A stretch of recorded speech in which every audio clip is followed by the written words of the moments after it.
After having listened to the voice of the master, the servant is eager and ready to do his will. Sabonko Jai Yeshu.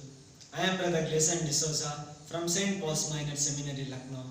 The word disciple comes from the Latin word discipulus, means to follow.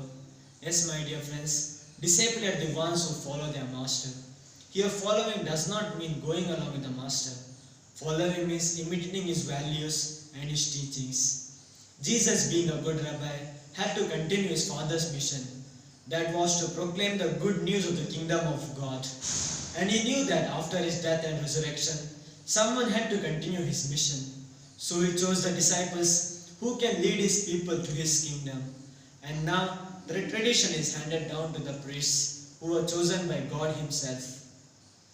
But the disciples of Jesus failed to understand the meaning of his kingdom, for they thought him as a political Messiah who would free them from the hands of Romans and establish a new kingdom of peace. As we read in Matthew chapter 16 verses 21 to 23, where Jesus speaks about his death and resurrection. But Peter rebukes, saying, God forbid it, Lord, it must never happen to you. Peter thought his master, who claims to be the Messiah, does not have to suffer.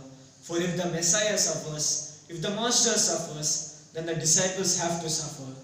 Peter's idea about discipleship did not include pain, suffering, and death.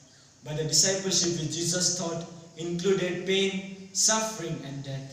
It also included one self-denial, so that there is total acceptance of Jesus' teachings and to walk in his footsteps. Jesus says in John chapter 10 verse 11, I am the good shepherd. A good shepherd lays down his life for his sheep. Jesus wants us to be like him.